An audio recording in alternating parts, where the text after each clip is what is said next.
Welcome everyone to Daf Yomi, 1 week at a time, Masechet Sukkah.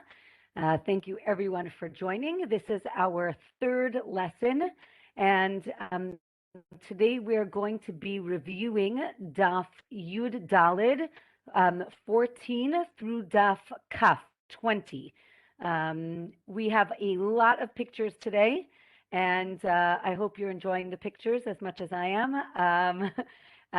So we are going to begin. So on Daf 14, we kind of ended off last week talking about the concept of handles, yadot, meaning something that is connected to something else.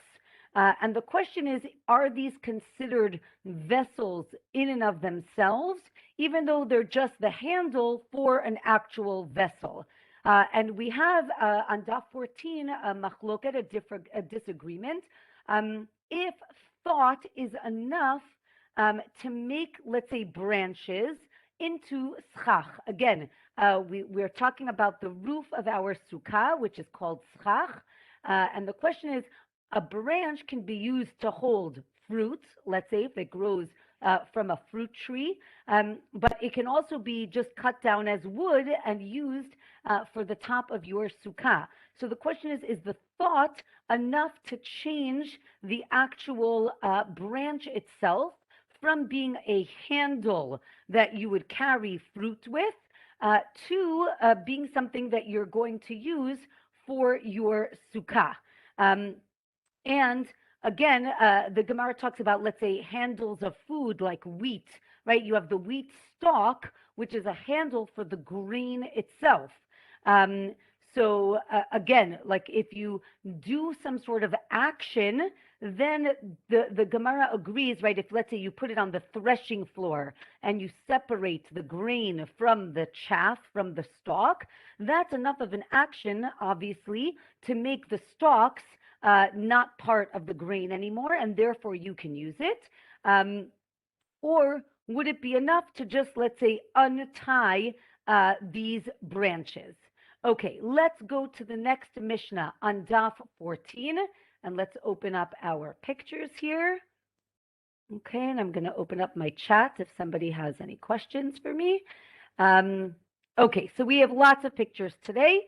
We're going to start with Daf 14, and we're at the Mishnah. So now we're going to ask boards, right, or beams of wood.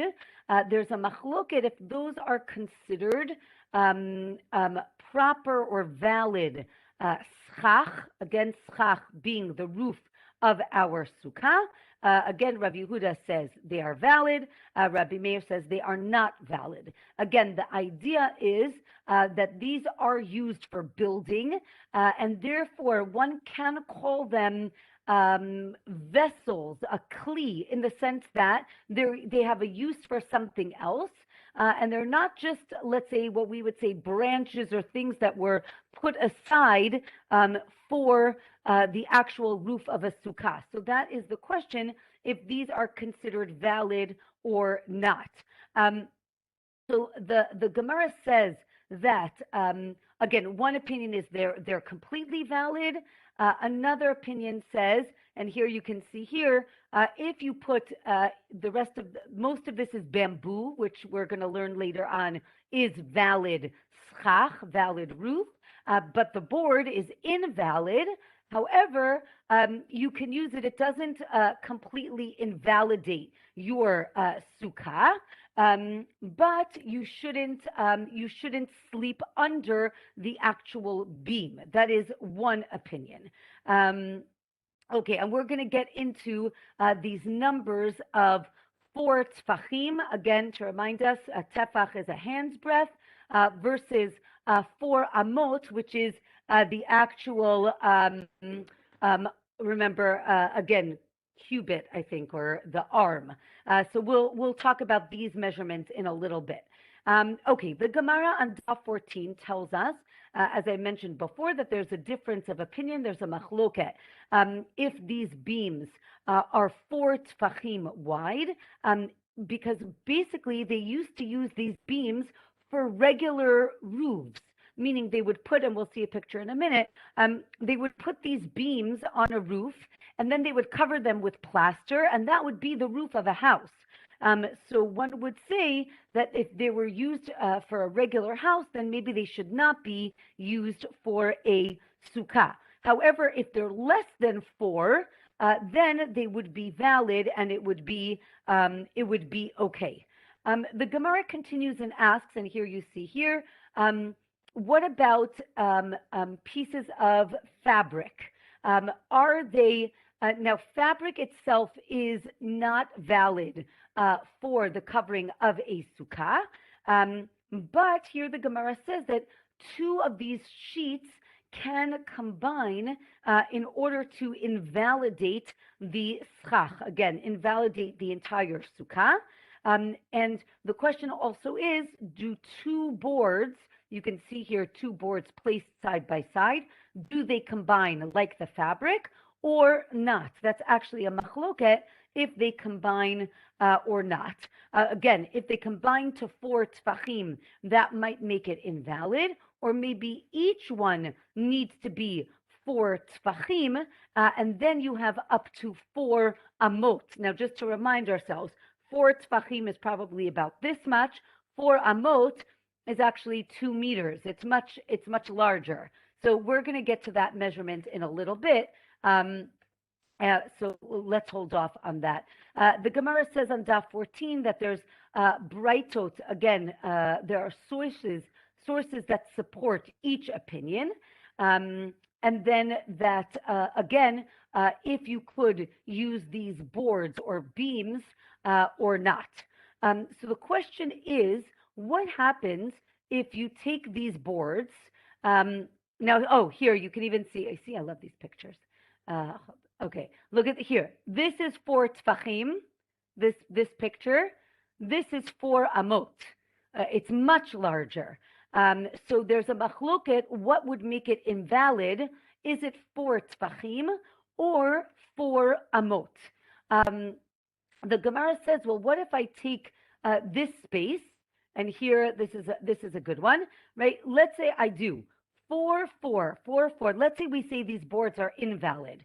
So I do. I start from each edge, and I put invalid, schach, valid, invalid, valid. And you see how you work from the outside in. What's interesting, though, is if you go right to the middle has 8 tfachim of valid schach, and that, therefore, makes this a valid sukkah, because right in the middle, remember we said the minimum size of a valid sukkah is 7 tfachim. So here, if you have 8 tfachim of valid schach right in the center, you now have a valid sukkah. So that is just an interesting way of understanding this. The Gemara continues and says, well, maybe, what if you put these boards on their side? You see how it's on the narrow edge. Now, that's much less than 4 tfachim. And the question is, maybe this would be valid because, again, we don't have the width of 4 tfachim for any one board. Though another opinion is that this is invalid anyway because the board itself is 4 tfachim wide, even though it's not lying down, it's standing up. It itself is not valid. Okay, Lisa's asking an excellent question. Can you sit under the unkosher or invalid schach? The answer is no. You have not fulfilled your obligation if you sit under the invalid portion of the sukkah. So that is an excellent question. But what is interesting is that it does not invalidate the entire structure. So that is just important to understand. I'll go so far as, right, we all know you're not supposed to put the sukkah under a tree, right? But if there's one branch that goes over, so I would imagine that they would say, don't sit under that one branch, but the rest of the sukkah is valid. So that's an excellent question. And we're going to get to different cases where we're going to have invalid parts of the sukkah.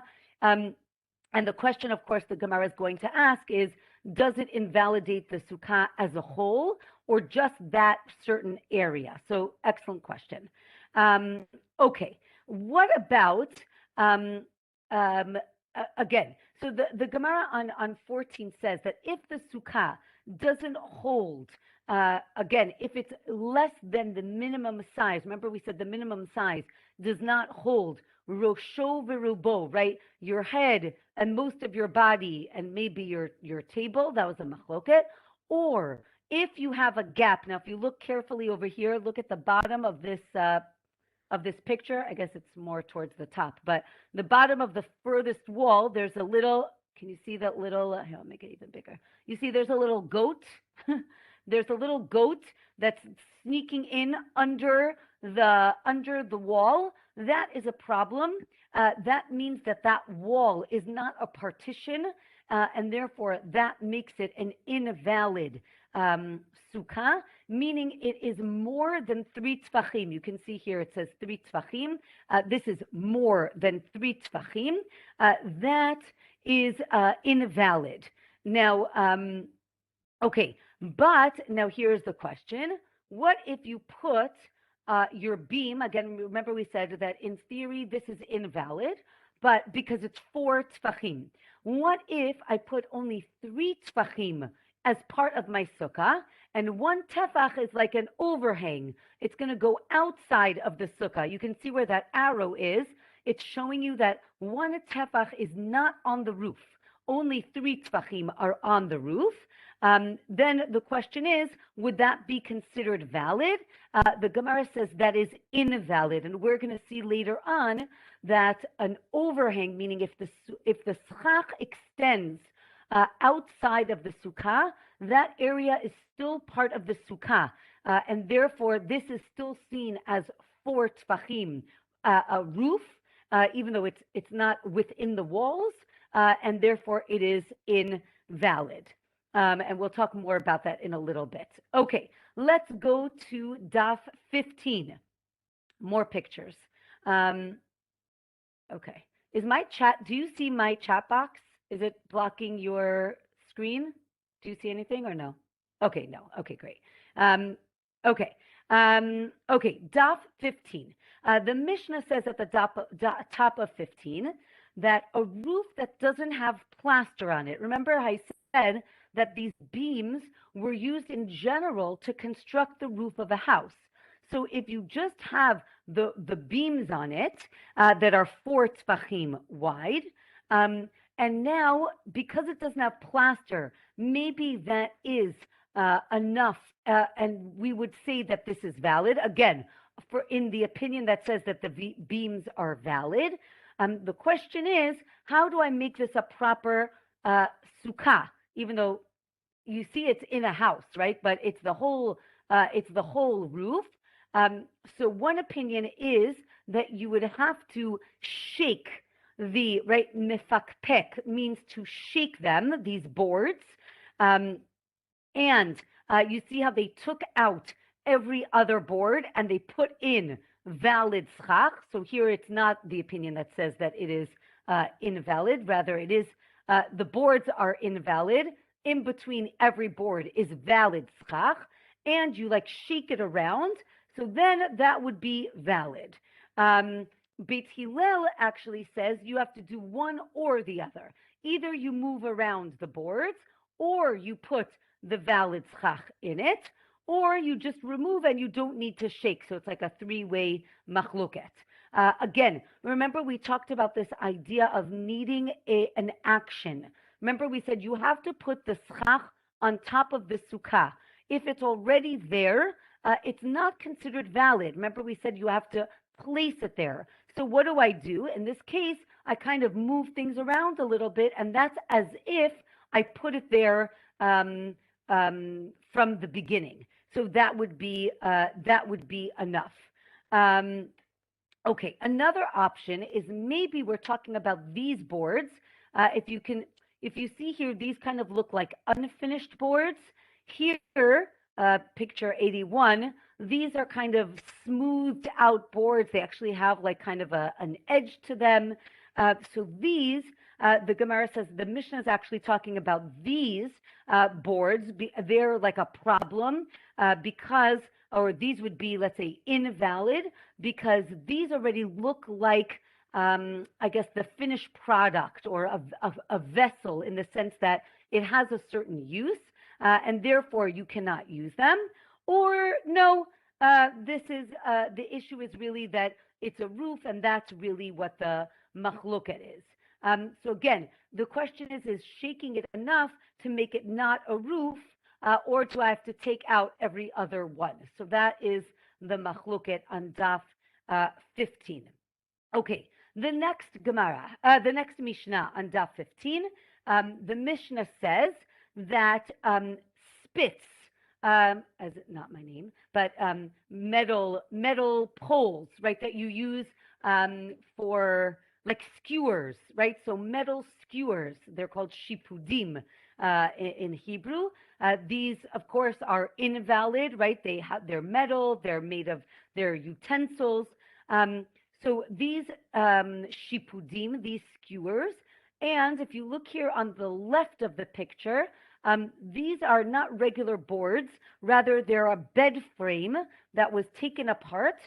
In the old days, in the time of the Mishnah, the way they made beds was they would have these 4 wooden planks that were the bed frame, and then they would kind of weave rope in between, and then you put your mattress, again, straw or something, and you laid on top of that.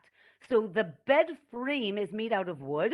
So if you do this, so again, these things are in and of itself invalid, but if you put an equal amount of empty space between them, and then you fill it with valid schach, then this sukkah would be valid. The next thing, which we mentioned I think last week we mentioned it, is the haystack, right? If you take a haystack and you kind of dig a hollow in it so that you can actually sit inside, and now you have a roof made out of hay, which should be fine. But it's invalid because you didn't place the roof there. You kind of dug the sukkah out of it. So that would be problematic. Okay, we're going to get back to the haystack in a minute. Now we're going to talk about this airspace. If you remember, and this is going to be kind of a review for us, a review for us when we were talking about in Masechet Shabbat and in Eruvin, how do we create a wall? How do we create a partition? Remember, if we had these, let's say, planks or I guess they're not poles, maybe columns, whatever you would call that. Remember, we said that you can have space in between, but we need to have more solid than empty space. That would create a wall. So here, interestingly enough, in Shabbat, we said we need more physical wall than space. However, we just said in the Sukkah, we need an equal amount of space. Remember, we said if it's equal parts invalid to valid, then it works. So the Gemara asks, why is there a difference between Shabbat and Sukkah, right? So it seems that equal would be okay, not equal, and then and you don't need more.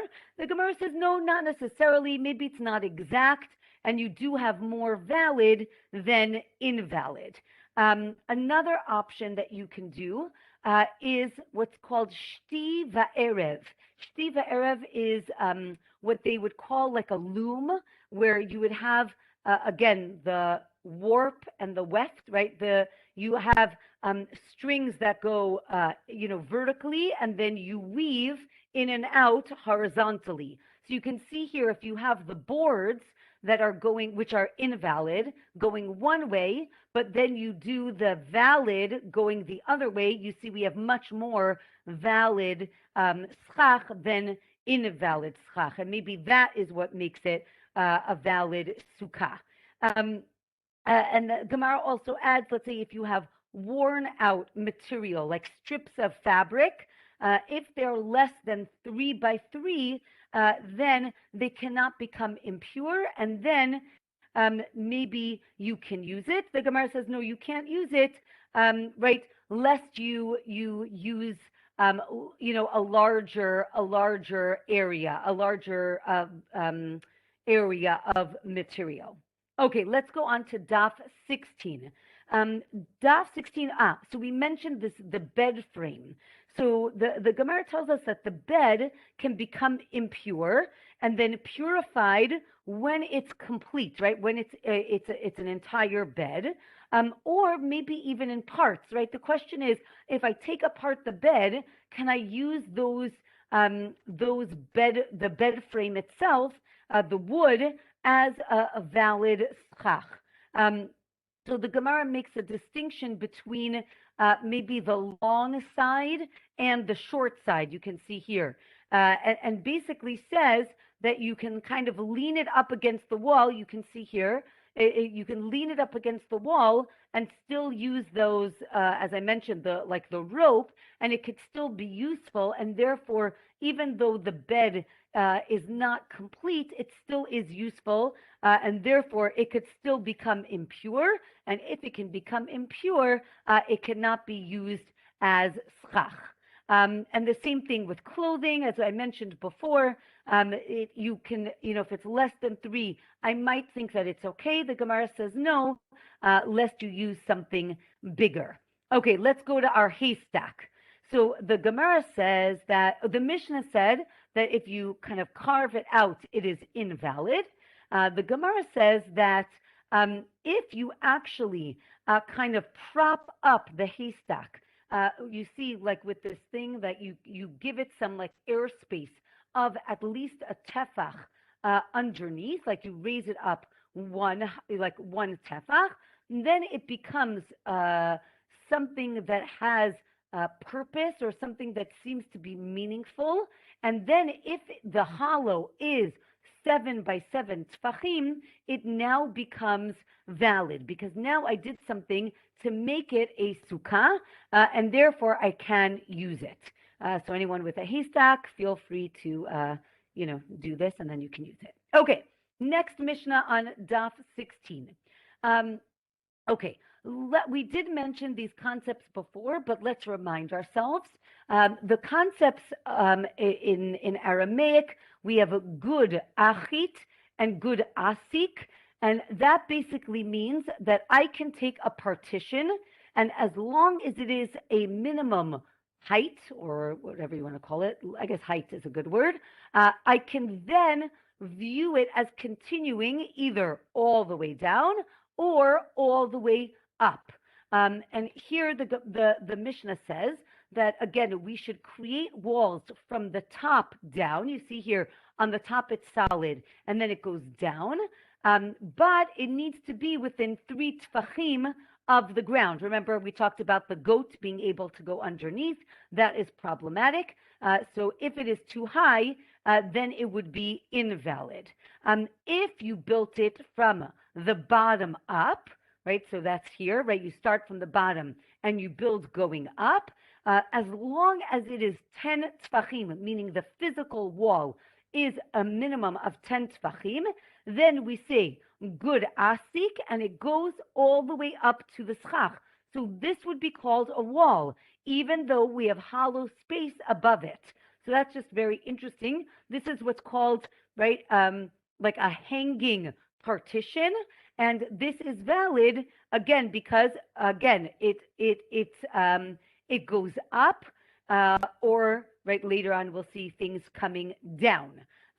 So that is the question. And if you remember when we talked in Eruvin, this was a picture from Eruvin, right? We have 2 courtyards, and in between or we'll say 2 backyards, and in between is a big pit of water, and everybody wants to get water for themselves, and they're connected, right? So I can't take your water, and you can't take my water, because that would be carrying from one courtyard to another.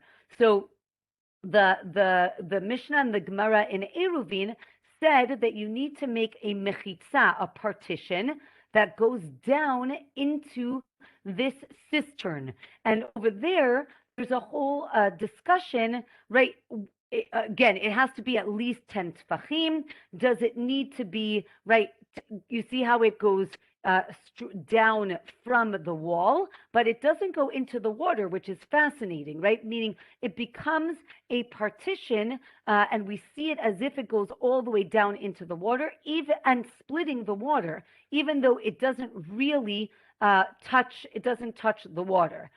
Here again, the Gemara says maybe we cannot compare the two. Again, and we're going to say this over and over again, when we build a sukkah, we're dealing with a deoraita, a biblical commandment, and therefore maybe we will be more stringent, whereas an eruv is going to be derabanan, right, rabbinic in origin, so maybe that would be a differentiation.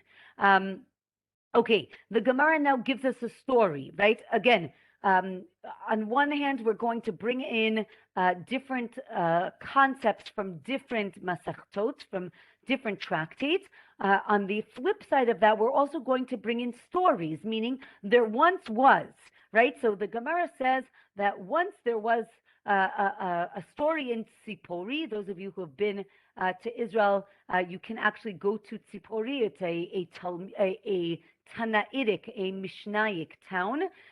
So in Tzipori, they once forgot to bring the Sefer Torah, right, the Torah scroll, to the shul. They forgot to bring it before Shabbat, and there was no Eruv. So what did they do? They spread sheets out, and then you can see here, there's some sheets over here, and then they were able to carry from one courtyard to another, because these sheets kind of created a partition. Or the Gemara says, no, they didn't make the partition on Shabbat. You're not allowed to do that. They actually just found the sheets there. But either way, they allowed it to be moved. So you see that those are partitions. Okay, let's continue. The Gemara says, what if I have a mat that is 4 tfachim and a little bit, right? 4 plus tfachim. That can be a wall if you hang it in the middle, right? So I have less than 3 on the top, less than 3 on the bottom. Just to remind us, the concept less than 3 tfachim is the concept called lavud. Lavud means that anything less than 3 tfachim I see as if it's connected. So if it's less than 3 from the bottom, it's as if it's on the floor, and less than 3 on the top, then that would be okay. And it works on both sides, which is also fascinating. What if I did it this way? I have a mat that is 7 tfachim plus, right, and a little bit, and now I make a wall in a large sukkah. Then we see it as if it goes, again, less than 3 on the top, that's lavud, so it's as if it's attached to the top. And I see the wall continuing all the way down, and then it would be okay. Let's go to the next case. The next case on this, the last case on this daf is a post, right? I have a post that is 4 plus wide, and then it's within 3 tfachim of the wall to the right.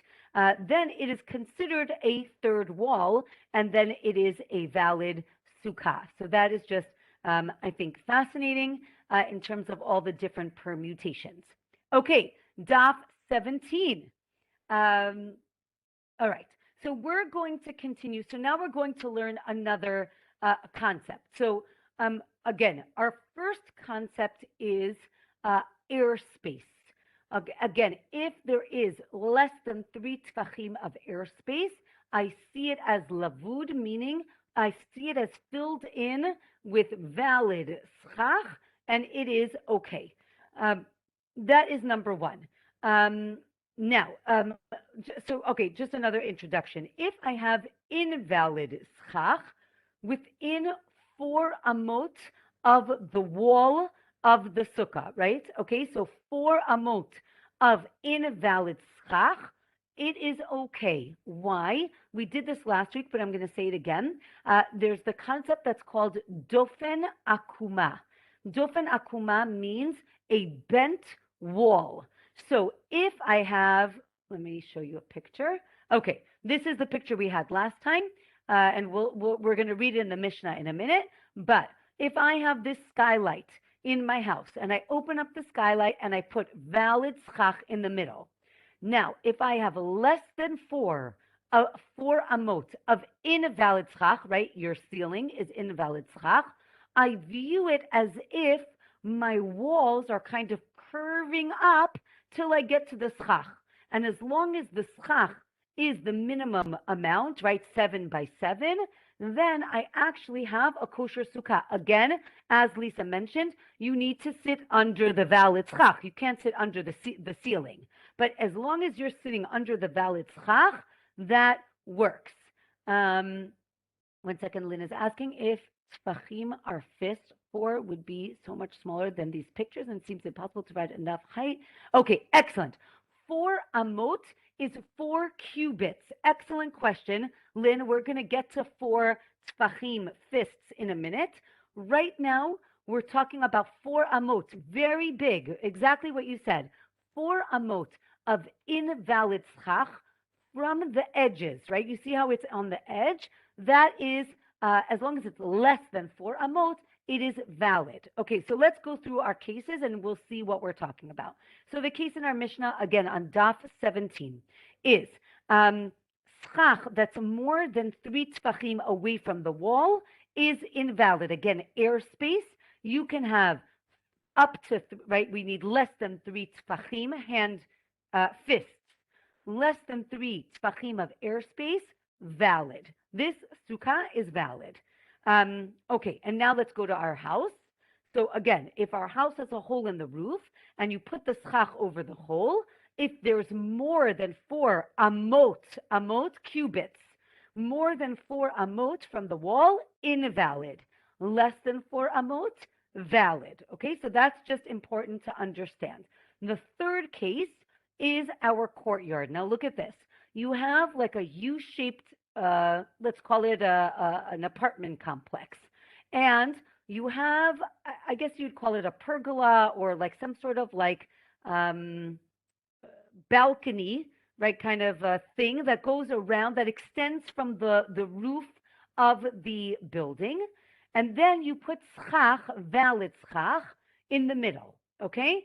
So now, the courtyard with this roof, the achsadra, that's the roof that's going around, that juts out, and you cover it with valid schach, the walls of the house are seen as the wall of the sukkah, as long as, and now again, as long as they're within less than 4 amot from, again, the wall of the house has to be within 4 amot of the valid schach. Okay? So that's this case. And then that would be valid. Last case in our Mishnah. Okay, now we're going to talk about invalid schach. So let's say you have a large sukkah and you cover it with invalid schach. That's more than 4 amot in either direction. That would be invalid, right? Even though in the middle there is valid schach, because it's more than 4 amot from the edges, that would be problematic. And the Gemara says that we need all of these cases because each one is a little bit different, right? The house, the walls are already there. The courtyard, we're going to talk about it in a minute, but basically we're saying that the walls of the house kind of are seen also as bending outward into the courtyard.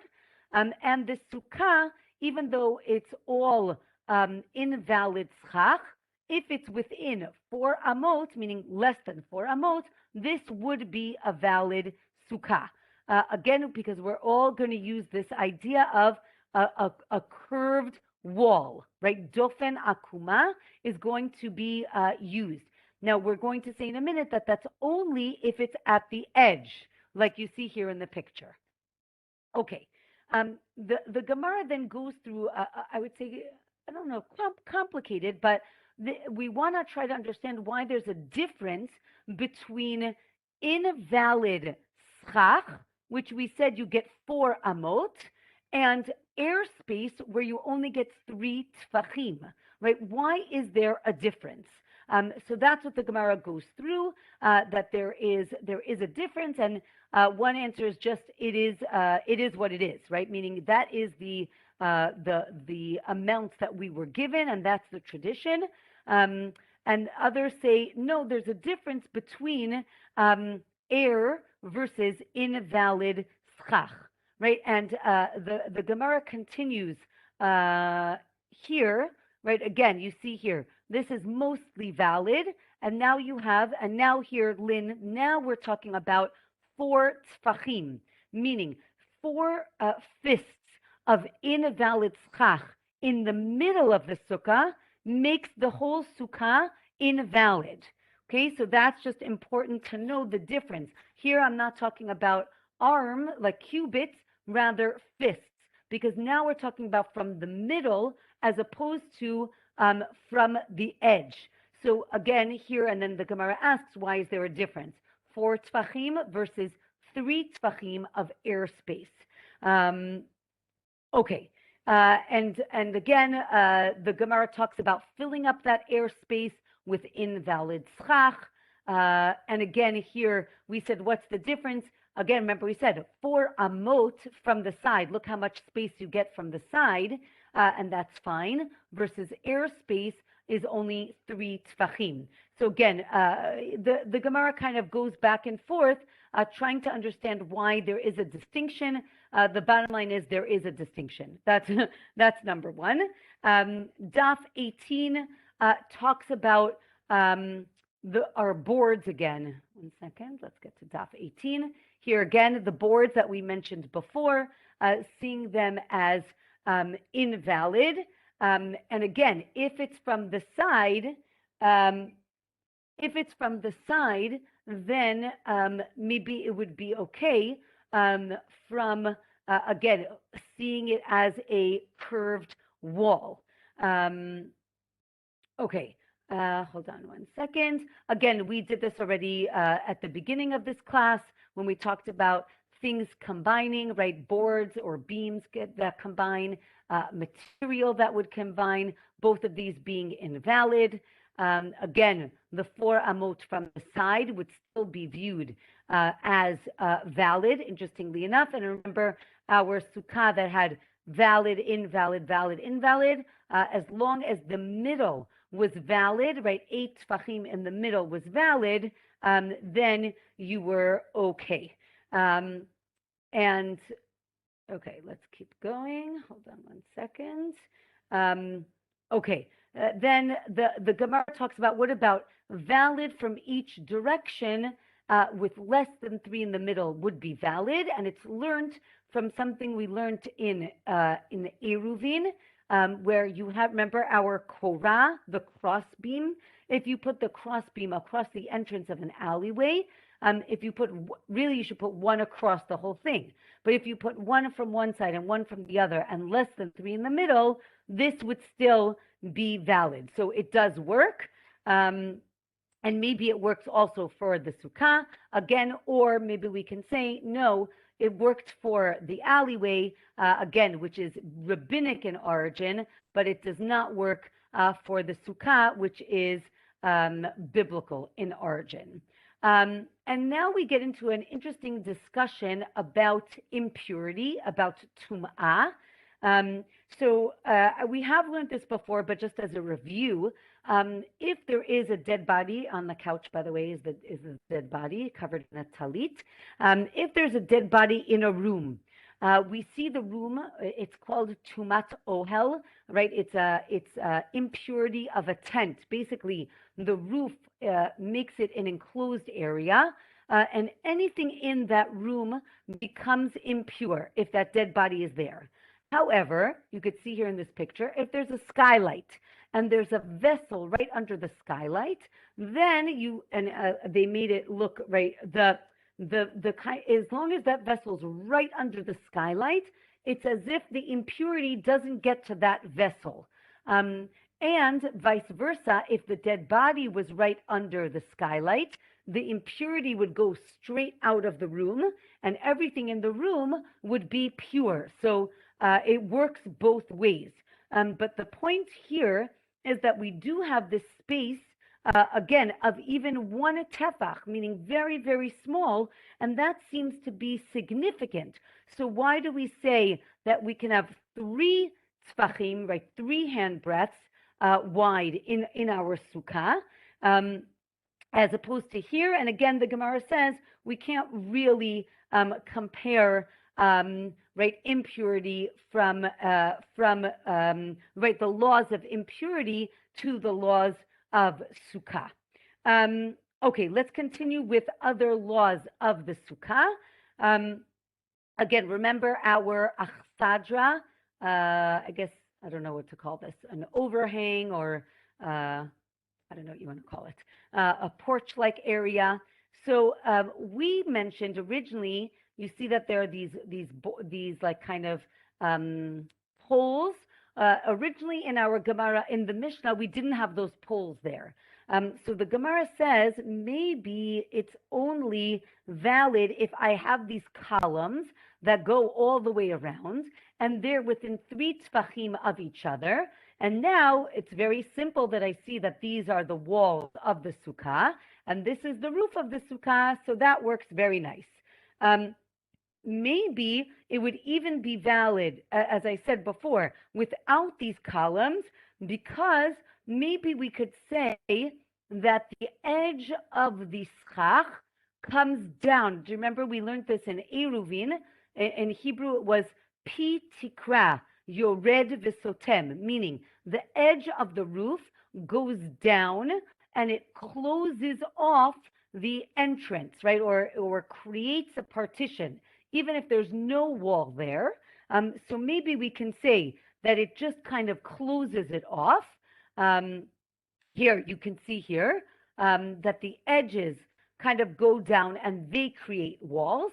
And maybe that's how it creates a sukkah, right? The walls are seen coming down from the roof. And we learn it, again, from this case that we did have in Eruvin, that we have, I guess you'd call it like a pergola or a gazebo out in a field, and you have 4 poles, right, 1 on each corner, with a roof.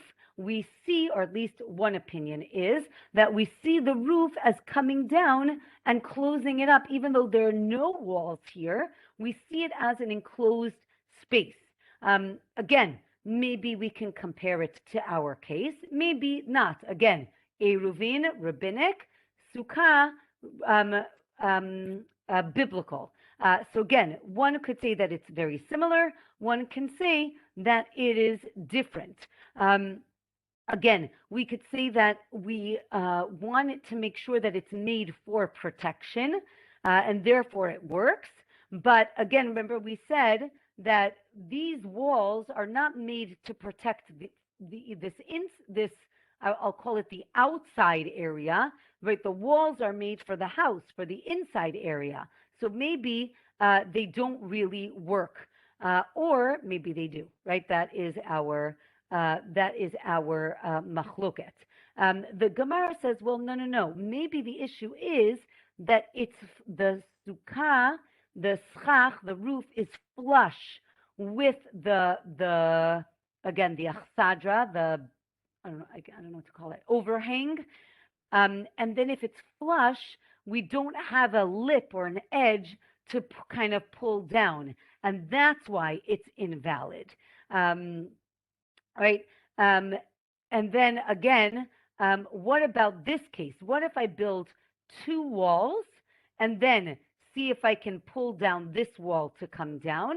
Right? If that works, maybe that works and makes it valid.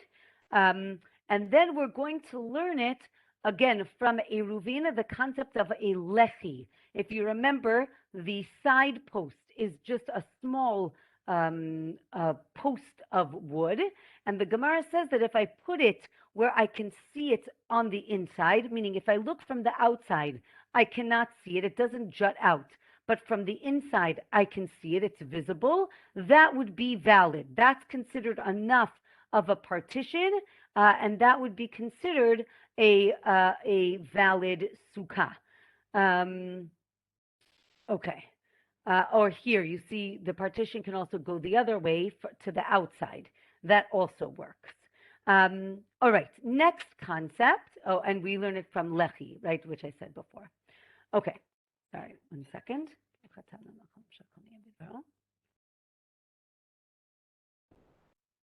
Okay, the next concept, which I said we were going to get to, is when the schach, the roof, protrudes outside of the sukkah. The question is, or we're going to see, it's considered part of the sukkah, right? So in Hebrew, it's psal, which just those of you who are learning the Gemara in Hebrew, it's very interesting because if you look at the word in Hebrew, you would think that psal is like pasul, meaning invalid. However, it is the exact opposite. Psal here means like psolet, meaning leftover, and the leftover wood is what we would say is valid schach. So here the concept is psal yotze min hasukah, meaning valid schach, valid roof that goes out of the sukkah. So here the Gemara is going to come up with 4 different cases of what this means. So option number 1 is, as you can see here, you're looking at the back or the outside of the sukkah, right? The sukkah is on the other side, and now it kind of extends past the wall of the sukkah. If you sit on that side, it is also valid, even though one would think you're on the outside. As long as you have walls and valid schach, this is seen as a valid sukkah, even though it's the outside or the back of the sukkah. That's option number 1. Option number 2 is that it's not outside of the sukkah, it's part of the sukkah, but the walls don't extend as far as the schach. And therefore, even though the walls don't extend there, it's still considered valid schach, and you can sit under this entire area. That's option number 2. Option number 3 is that it's saying that if there are places in the sukkah that have more sun than shade, then it's all considered valid, right? Meaning, what does it mean here? Psal yotze min hasukah. There's a part that is departing not physically outside of the sukkah, but out of the concept of sukkah, right? Part of your sukkah is invalid because you have more shade, more sun than shade. It does not invalidate the entire sukkah. Again, as you asked, you should not sit under it, but it does not invalidate the entire sukkah. The last opinion is that we're talking about invalid schach that's less than 3 tfachim in a minimum sukkah. It's still considered a valid sukkah, again, because it combines with the valid schach. And you, 1 second, and you can even sleep under it, says the Gemara on Daf 19. Okay, what about, let's go back. Remember we talked last week about these, like if you take just the schach and you make a teepee, or if you lean it against a wall over here, or if you just lean it against the wall, that is invalid. But if you raise it up a tefach, remember our haystack, it's the same idea. If you raise it up a tefach, now it becomes valid because, again, it's as if this tefach becomes a wall, right? Or if you do it this way and keep it a tefach away from the wall, then that becomes like the roof. And either way, it becomes a valid sukkah. Okay, next Mishnah. What about a reed mat? Now, this is just interesting to think about. Those of you who live in Israel, we use reed mats a lot. The kids take it to the beach. They're meant for sitting on. So that's actually exactly like the Gemara. We're going to see that there are 2 types of reed mats. Now, if you think about your sukkah, right, you have bamboo mats in essence, right? It's a row of bamboo that's kind of bound together. So that could also be called a mat. So the Mishnah says that if you have a reed mat or a bamboo mat, if it's made for sitting on, then it's considered a vessel, a kli. It could become impure, and therefore it is invalid for schach. But if it's not made for sitting on, then you can use it for schach.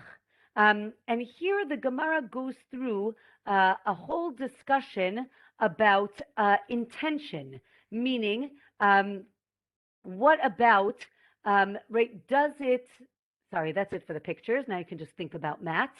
But the question is, what are our intentions? What if it's not necessarily made for sitting on, or it wasn't necessarily made for schach? Can we use it? So the Gemara says maybe it depends on the size, right? If it's a large mat, so then it's valid because that's big for your sukkah. And if it's a small mat, then maybe there's a machloket, right? Maybe small mats are made for sitting on, and therefore if you didn't make it for sitting on, then it would be okay. Or maybe there's an argument, again, only for the small ones. Daf 20 says maybe it's small or large can be valid for schach, unless you specifically made it for sitting on, right? And then it wouldn't be okay to use. What about mats made out of rush, which is like soft grass?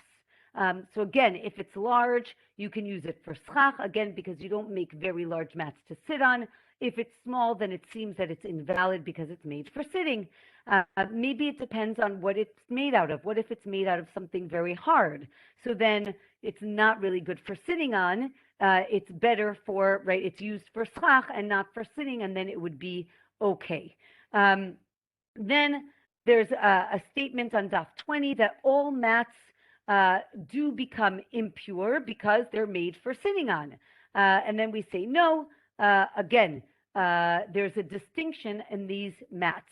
Just an interesting point right here, like in the middle of the daf, Reish Lakish mentions Rabbi Chia, and he quotes him, and then he says, Hareini kaparat Rabbi Chia, right? May I be an atonement for Rabbi Chia. And the Gemara explains that, or commentaries explain that this is what we usually say, Zecher Tzadik Livracha, or Zatzal, or Zal, Zichrono Livracha, right? When we mention a rabbi or a very learned person, we mention them after they have passed on, we say, right, their memory should be remembered for good. And this is a way of giving them respect even after they have passed away. So that's a little bit, that comes from this daf, and that's interesting. The Gemara explains why was Rabbi Chia so important? Because the laws were forgotten at various stages in Jewish history, and they were reminded at different times. So Ezra reminded them once, and then Hillel reminded them, and then Rabbi Chia also reinstated the laws later on in Israel. So that's just interesting in terms of Rabbi Chia's kind of importance in the tradition of passing on the Jewish laws. And then just the daf finishes again more on the mats that maybe from different places, some were harder and some were softer, and that's where the machloket is. But they all agree that if these mats have like a rim or a lip, then it's seen as a vessel, right? You can kind of put your fruit in it and it'll hold things, and then that would not be valid for schach, and it would be able to become impure because it is a kli, it is a vessel, right? Again, and the Gemara says even if it has a wide weave, it could still be used to carry something large, and therefore it is invalid. Even if it's flat, maybe it could be made as a curtain or a sieve, and therefore it would be invalid, right? We have to really make sure that these mats were not made for use, rather they were made specifically for schach. And again, the last thing that we're going to finish with is the mats from Machoza, from a certain town. They did have rims, and that's why they were invalid. But if they didn't have rims, then they would be valid. And with that, we finish the first chapter of Masechet Sukkah. I know there's a little bit left on Daf 20. We're going to leave that for next week. We'll start the chapter together next week. And I just want to wish everyone a Shavua Tov, a great week, and looking forward to learning with you again next week. So have a great week, everyone.